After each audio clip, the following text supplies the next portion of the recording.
selection. So many choices. Express yourself. Where is your manager? So many Karens to choose from.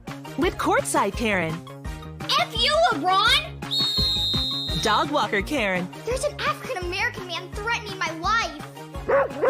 Storm the Capitol Karen, Nancy Pelosi eats babies for brunch. Barbecue Karen, I'm calling the police again. QAnon Congresswoman Karen, Wildfires were caused by Jewish space lasers. Pew, pew, Jew! Courtroom Karen, I'm not day drunk. You're day drunk. and Trader Joe's Karen. I'm not wearing a mask at Trader Joe's. I have a breathing problem. Each inflexible doll comes with bootcut jeans, a big gulp, plenty of privilege, and a flip phone to call the police whenever she sees something suspicious. Collect them all before the Democrats steal them. Karen mask not sold separately because science is fake and she's an American citizen, not a cheat. It's my constitutional right. Don't tell her no! She's the absolute worst. Good evening, good evening, good evening. Thank you for joining me here for a later episode of Conversations with Taz, here for the Wednesday wind-up. Since we're running late, of course, I do not have our favorite resident Ginger here with me, but it's all good. We're going to continue to break down all things Trump in this indictment. And baby, listen,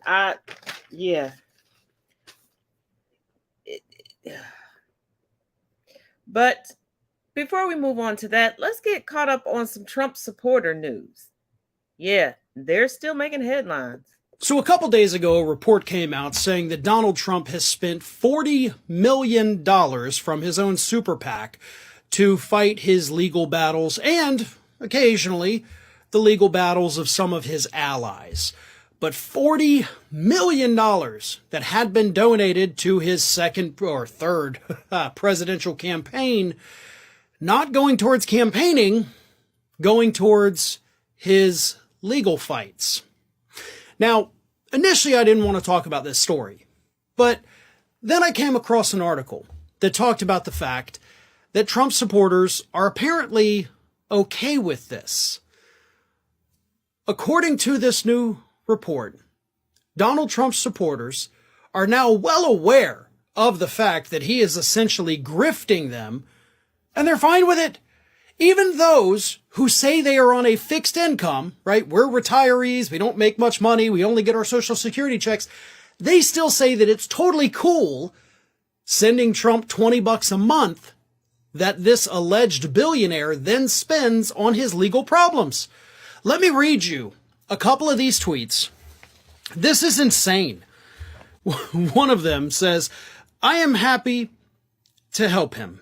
We are retired on a fixed income." Another says, "I donated to his campaign and I don't care how he spends the money." Another one says, "From this donor's perspective, it is kind of the same thing, so no problem." Another one says, "I gave the largest single political donation of my life when douchebag Garland brought charges on Trump. I'm going to give more if they open a new case." These people are basically being told by the Trump campaign at this point, we're conning you. We're grifting you. We're taking your money and we're not using it for what we say we're going to use it for. Instead, we're going to use it for a billionaire's legal defense. And these people are like, great, let me know when I need to send you another check. Let me go ahead and sign up for recurring monthly payments. This is absolute bonkers cult mentality with these people. There is no getting through to them. There is no hope for them. They are being told flat out, he is conning you. And they say, hell yeah, he is. He's conning me better than anybody's ever conned me. I don't know how to process this information because my brain can't put itself in the position of these people. I have never been part of a cult. I've never even admired somebody, politician, celebrity, anybody. I've never admired them enough to put myself in this position where they can do no wrong. Everything they do is right. Everyone against them is wrong. I can't fathom it. But that's what we're dealing with.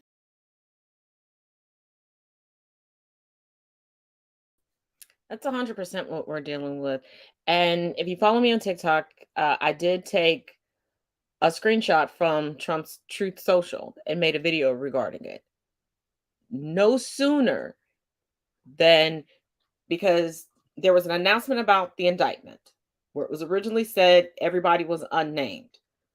Within like 20, 30 minutes, it came out that Trump had been indicted again. Within just a few moments of that coming out, they were fundraising. There were hundreds of thousands of people retweeting it, responding to it. There were thousands of people giving donations. And these are the same people that are out here fighting, saying he is a billionaire. He is Then why does he need your money?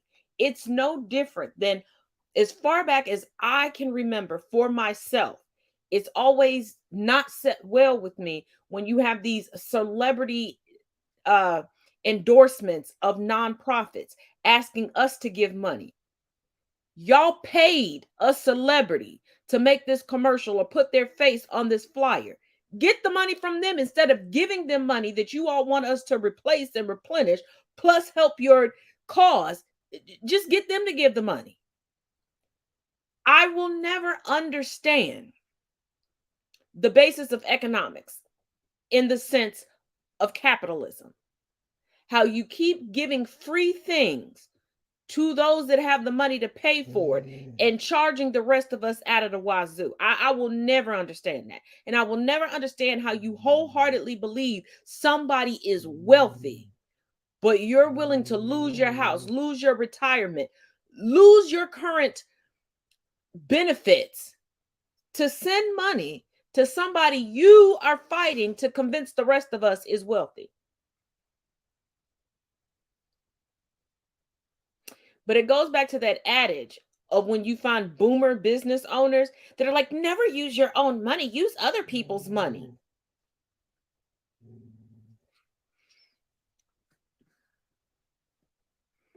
And it's ridiculous. It's the same people who are that same generation that's trying to tell us, oh, be frugal with your money. Don't go buy Starbucks. But it's okay to spend your money on somebody who supposedly has the money. For all of y'all out here being super nice to your boomer and silent generations, memas, papas, and mamas and daddies, thinking that if you bootlick for them and kiss they took it so much that you're going to get their money, there won't be any money left, honey. It's going to be debt. They're going to will you debt. But let's get into some more information you're going to need to know about Trump before we further get into the judge that will be handling this case. And a little bit more information regarding what's in the indictment. Let's go. The new indictment of Donald Trump. I want to remind everybody, if you haven't seen this, you should probably go watch it. The director of this, I believe, was subpoenaed and had to hand over all of the unedited footage on Discovery Plus, maybe other platforms by now, I don't know. It's called Unprecedented with Donald Trump, where he agreed to be filmed. Episode 1 started them showing, how they were so worried about their image and how did they look on camera and all that stuff, right? I mean, typically. Episode 3, they started talking about January 6th. Who else other than Donald Trump would agree to, and Ivanka Trump and all of them agreed to, because they thought that this guy was going to be on their side. This documentary didn't turn out the way they expected, because January 6th happened and, a whole host of other things before that. I vividly remember that director, he was on Capitol Hill, and he was during the January 6th hearing. Can you imagine the amount of hours that this guy has of all of the Trump family talking when they still had their microphones on and didn't remember, so on and so forth, if you catch my drift? So I think Jack Smith will have plenty of footage around that time to use. Oh, Donnie got his caps lock stuck again. Yep, he's earned it. Let's take a... I'm not over there on Donnie's Dollar Tree threads. Nope, I'm not. Well, I rely on other creators that are there in, news articles when they post his Dollar Tree thread. Let's take a look. Thank you to everyone. I have never had so much support on anything before. This unprecedented indictment of a former, highly successful president and the leading candidate by far in both the Republican Party and the 2024 general election has awoken the world to the corruption, scandal, and failure that has taken place in the United States for the past 3 years. Gail, many of us have made predictions and claims that, would Donnie run? Would he hop on that plane and go and deflect to Russia? Or would it be maybe him and Kim Jong-un, North Korea? He'd do it in the middle of the night with the secret tunnels under Mar-a-Lago to go hop on his leaving on his jet plane. Don't know if he'll be back again.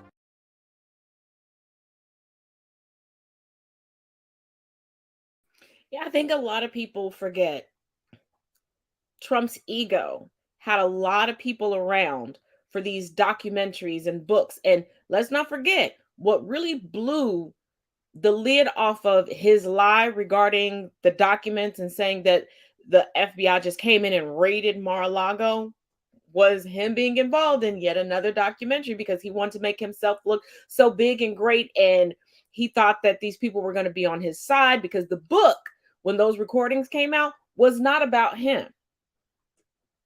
And I think a lot of people are forgetting just how many documentarians have been around Trump and his family.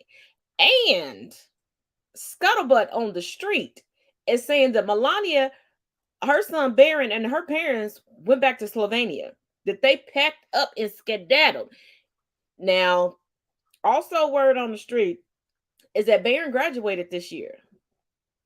So he's already got that good American education. It doesn't seem like he has much of a relationship or much respect from his father. And that's just going by body language over the years, the handful of times that they have been photographed or videoed together. So we're going to see, because we're going to get to the Trump calendar here in a little bit. We'll see who shows up at these events. We're going to see. We're going to see, especially since we're now in August. So we're about to hit debate season.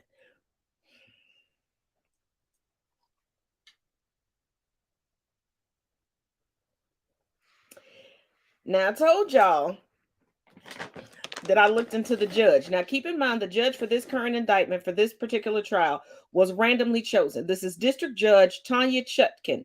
And she has a bit of a history with Trump. And she has a track record of cracking down on Capitol rioters.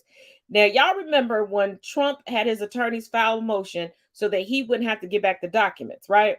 Back in November 2021. Y'all remember that?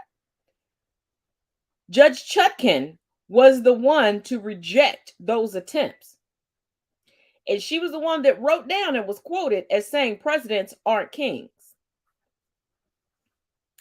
Now, regarding all of the January 6th cases that she's tried, she's had 31 defendants come before her. All of them have been sentenced to prison time. She has exceeded recommendations 9 times. And let me explain. The recommendations that she exceeded was when the defense attorneys were asking for house arrest or something like that. Basically a slap on the wrist. And she's like, no. She granted recommendations 14 times. She is a standout amongst the judges that have been handling January 6th cases.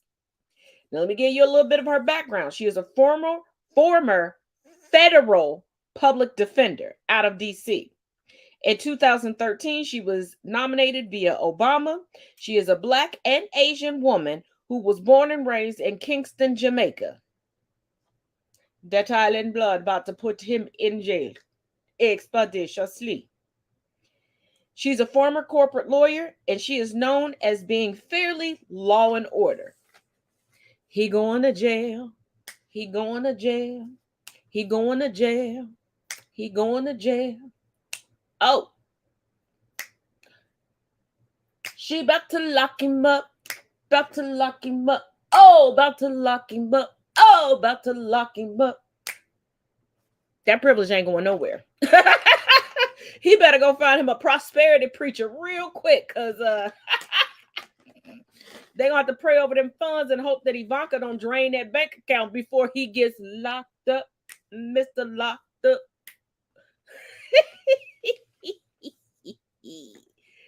I told y'all last night I was going to spend the next 24 hours researching this. Now, I'm trying, because we started late. I'm trying not to keep y'all too long, because everybody up past their bedtime. Not me, because I got insomnia, but you know. Now, in the midst of this, some folks is going crazy. But remember, Last night, I had almost all of the co-conspirators. I got them all now. I got them all. Now, keep in mind, this is allegedly. This is allegedly, okay? This is just from me reading through the indictment and then checking with news sources and their legal, talking heads. So, let's go through this again. Now, co-conspirator number 1, this was kind of sort of confirmed by his own attorney, is Rudy Giuliani. Number 2, John Eastman. Number 3, Ms. Cuckoo Kachu, Sidney Powell. 4, Jeffrey Clark, that Trump tried to instill as acting attorney general when there was already an acting attorney general on January 6th. 5, Kenneth Chesborough. He's an appellant attorney that in October 2022, attorneys had asked the court to sanction him due to the fake elector scheme. And 6, everybody was saying was just a political consultant. But here's the thing. We know it's not Mark Meadows because Mark Meadows has been cooperating with the grand jury and went silent and basically into hiding since then. He is the one that spent the most time with Trump and is Trump's former chief of staff. So a lot of the pundits, the legal pundits, are saying that maybe he cut a deal, an immunity deal, and that's why he's being so tight-lipped and ain't nobody even seeing him at the corner store or the grocery store or even at the car wash or the gas station, honey. But co-conspirator number 6 is most likely Michael Roman. And you might go, Taz, who is Michael Roman? We ain't heard that name before. Neither had I, but y'all know I did the dig, okay? Because I couldn't sleep last night.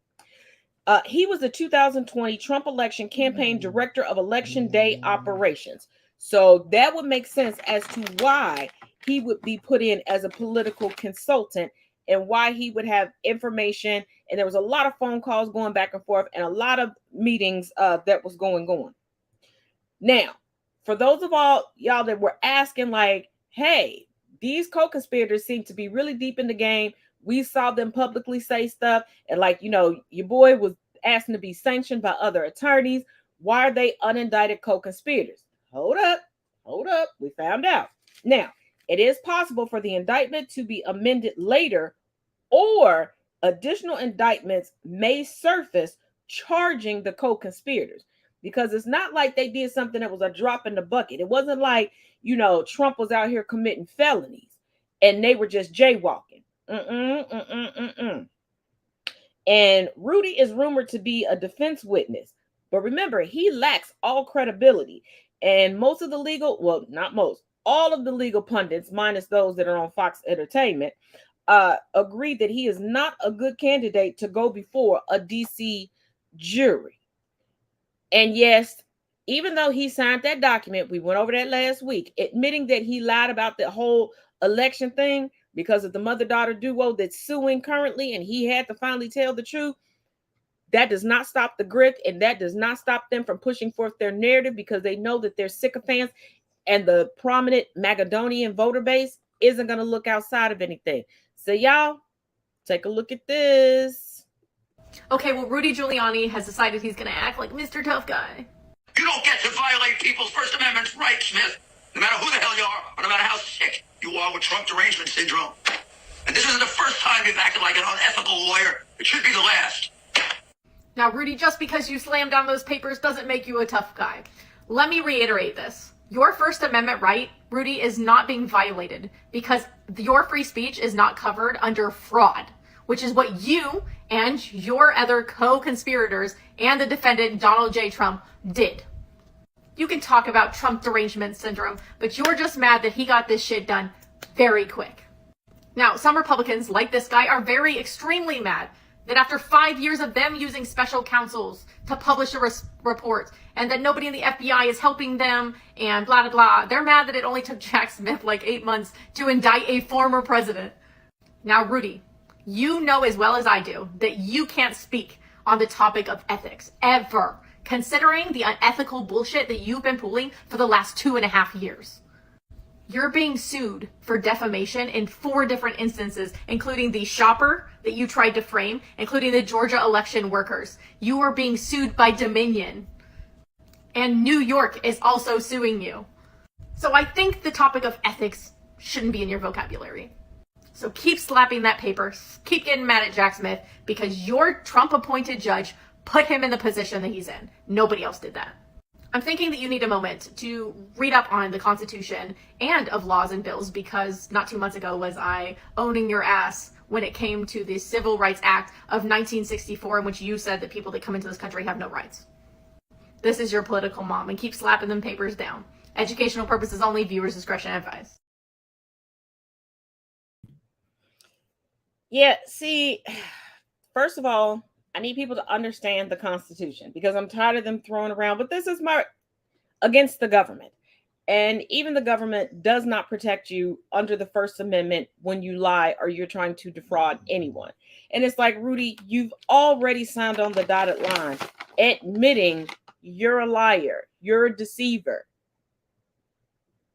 Even down to, and I think a lot of us forgot about the incident in front of a grocery store where he legitimately lied on someone, where he legitimately claimed that he was assaulted, as if nowadays there aren't cameras everywhere. This is not 1982, Rudy. Rudy, I think that wash away, that sweat away dye that you keep putting on the top of your head has seeped in, and it's affecting the 5 little smarticle particles that you've had.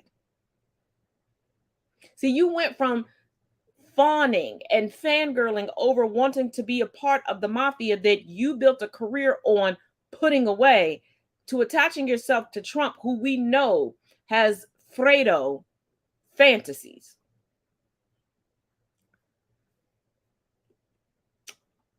But now, before we break down the rest of the stuff that's in this indictment, like I said, I'm not trying to hold y'all too long because we did start an hour and a half late.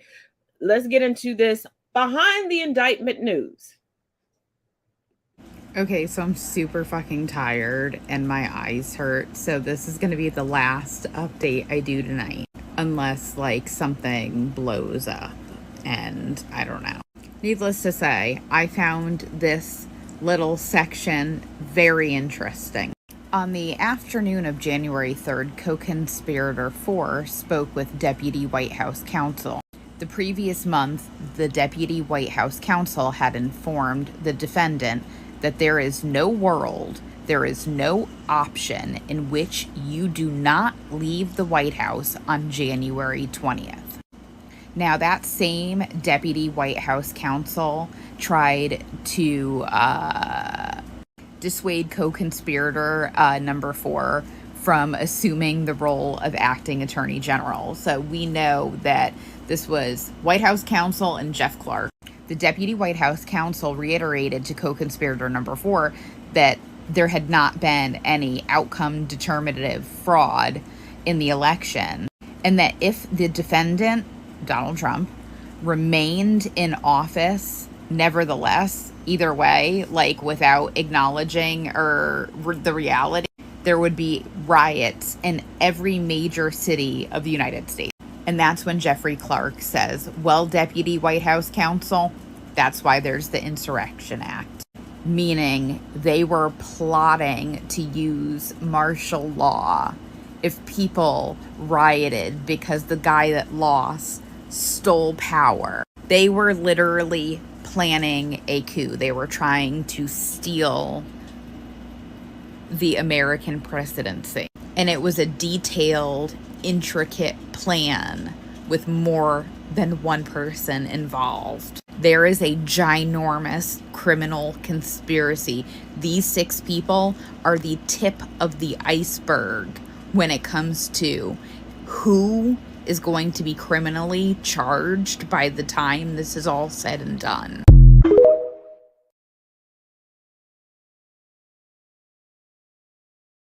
Okay, because no. So we find out by reading the indictment against Trump regarding interfering in the 2020 election that the man was trying to use the military to become a dictator. Okay, come on in, let me tell you what happened in one of them charges. Baby, so if you read through the indictment, Jack Smith and them alleged that Trump was trying to install Jeffrey Clark, who was at the DOJ, as the acting attorney general. Now, Jeffrey Clark was over there in the Civil Rights Division, and wanted to send out like these letters to the states to basically say, you know, the government had found some fraud, so just kind of hold off or whatever. Let us do some investigation and find out what was going on. Which we already knew that Trump was lying, but if the DOJ had come out and said it, then more people would have thought that there was legitimacy to the lies and bogus claims. So Jeffrey Clark, working at the DOJ, is in the Civil Rights Division, gets moved over to acting Attorney General, which we didn't even know until we got the indictment, because you know, to have like one of those cabinet positions, then the Senate has to approve you, but you can have an acting for X amount of time. Okay, so come on in. So the White House counsel is basically telling Jeffrey Clark, like, boy, what is you doing? Ain't no election fraud. You can't do this. You're going to go to jail. White House counsel is saying, hey, Donald Trump is going to have to leave out of here. Again, White House counsel is the guy that Trump picked. All these people are Trump people. Jeffrey Clark allegedly pushes back on White House counsel and was like, no, he can stay in, you know, we'll make it work. That if Trump doesn't leave, there are going to be riots in every city in America. Jeffrey Clark then responds, that's what the Insurrection Act is for. Let me tell you what the Insurrection Act is. It would have given Trump the authority to use the military on U.S. soil against U.S. citizens. I know, he thought he was going to get away with it. Baby, my baby not having his shenanigans. Anyway, that's something that you cannot do. But if you had such an uprising, you could do it, theoretically speaking, while he was still president. So the man was literally banking on using the military to oppress us, to install himself as a dictator. I mean, no! Baby, y'all got to read the indictment. Because this man literally wants to be our king. I ain't got but one king, that's King Jesus. Make sure you vote, because it's clear that the Republicans are still going to nominate him, and all these indictments aren't doing anything but raising him more money in fundraisers and also boosting him in the polls. But that does not mean that we shouldn't go after him because you committed a crime. I don't care if people continue to support him. If you do the crime, you got to do the time. And if that's the case, we all need to get up and vote to make sure the man does not get in office before we have a dictator in this country. Come on, you got to go get your passport just in case we got to get up out of here.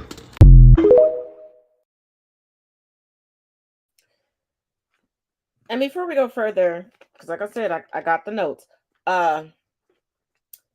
into this indictment, y'all do know that DeSantis is holding on to his campaign because he believes that he will be elected by default. Like if Trump gets locked up, they won't let him out. He really thinks that the Trump crowd will follow him. Now, let me remind y'all, I've said this before. We've talked about this multiple times on this podcast. There are former DeSantis staffers that cannot stand DeSantis that migrated over to Trump and vice versa. They're kind of like Marvel and DC right now. If all they had was supervillains that were racist and homophobic, transphobic, y'all get what I'm saying. So yeah, don't think that it's smooth sailing once Trump goes to jail. And I'm saying once he goes to jail, because like I said, I already gave y'all the breakdown on the judge and everything before that. But let's get into this.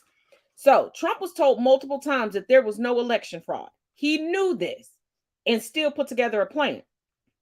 Now, per the indictment, this is a direct quote. I even wrote it down so I wouldn't have to scramble through the over 40 pages. Have y'all noticed that all of these indictments against Trump is all over 40 pages? That's a lot. That's a lot of evidence. That's a lot of, but let's go. Because I didn't want to have to scramble through pages to get to y'all. Donald J. Trump did knowingly combine, conspire, confederate, and agree with co-conspirators known and unknown to the grand jury. That's important. Known and unknown to the grand jury. So if y'all see more indictments coming down the pipeline later, realize to this grand jury, there's some folks that they still don't know about. Okay. Remember, the foreman stayed after before the indictments got handed down yesterday. To injure, oppress, threaten, and intimidate one or more persons in the free exercise and enjoyment of a right and privilege secured to them by the Constitution and laws of the United States, that is, the right to vote and to have one's votes counted. Now, if you remember, in the heels of the January 6th Trump self-coup, aka the insurrection, it became known that there were plans to seize voting machines, to enact and weaponize the National Guard. They keep forgetting about the Merchant Marines. But I digress. So when they're screaming about Biden is weaponizing the... No. Now, during this time, according to the indictment, we now know that Trump told Pence that he was too honest. And I don't think that it was Pence that was too honest. I think Mama, aka Mrs. Pence, was like, you better not. You better not think about how we're going to be written in the history books. You already fucked it up when you were governor and you caused the AIDS epidemic in the state. Remember that? That wasn't too good. I'm shocked that you got picked to be vice president. Don't mess this up. You'll never touch these boobies again. You'll go hungry. Allegedly. Y'all know I got jokes on top of facts and history, okay? Allegedly.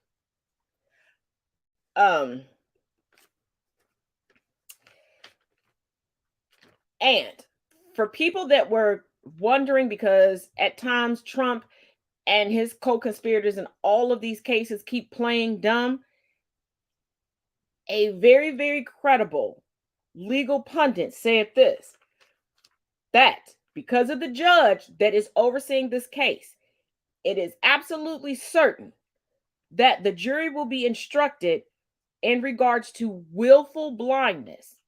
And basically, willful blindness is somebody pretending that even though they were given the facts and they know the truth, that they can't see it. They don't know what's going on, So also feel free to use that term when you're combating racists in real life or online. Pence was recruited but declined to be involved. Now, this is what I told y'all. We were gonna, it's been a while. Every time there's a new indictment, I do go over the Trump schedule. So let's update the Trump schedule. And this is legal woes and political obligations all into one that are widely public known.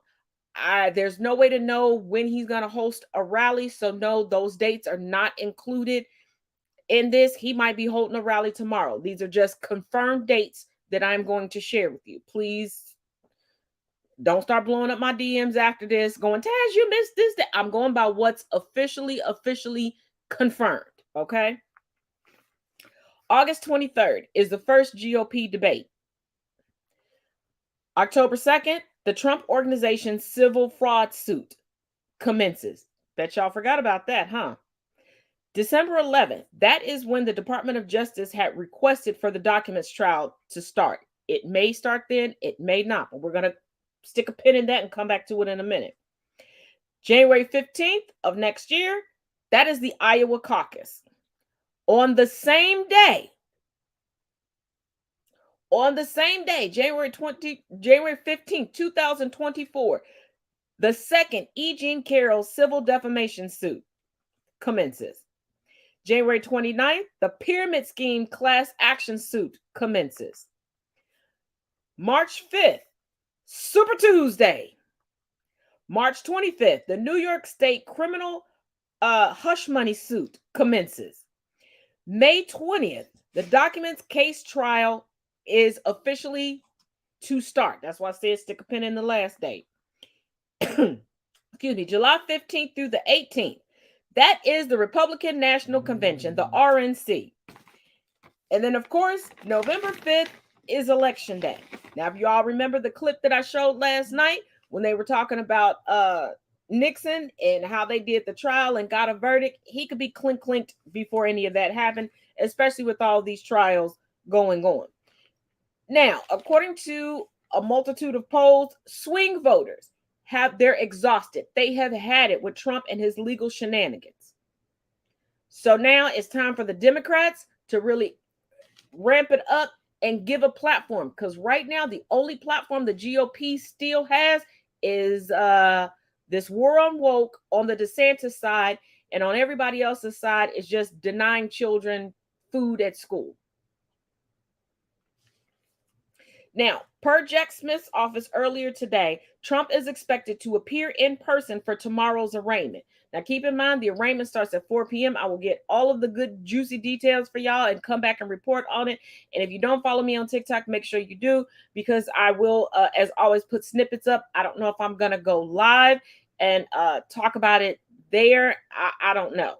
Depends on how it goes. If it goes like the rest of the arraignments, it's really not going to be much to talk about while it's going on, because there won't be a mugshot, because we don't need a picture to be able to recognize the Tangerine Tyrant. Now, the election steal plot was pre-planned months in advance, and the January 6th riot and violence was already factored in. It was calculated in. They were banking on it in order to achieve their goal. Unfortunately, they did not achieve their goal because Trump's placement, it seems. Remember when he got into the fisticuffs with the Secret Service officer that was driving the SUV that he was in, didn't take him to where he wanted to be, because evidently they were banking on him being placed in a certain place in order to really rile up the crowd, and that didn't happen. And one thing that I don't see a lot of people talking about within this indictment, Trump is being charged with the KKK Act. And if you want, we can break that down again tomorrow. Whew. All right. We got through that in record time. If I went too fast for you, make sure you go back and watch it again. If you enjoyed what was on this show, make sure you share it with friends. And as always, check out the links in the bio. And thank you for joining me, especially since we started so late. And I'll see y'all tomorrow with even more information. And probably at some point over on TikTok. So, as always, each one teach one, each one reach one. See y'all tomorrow at our regular, schmegular time, 9 p.m. Eastern Standard. Till tomorrow, y'all.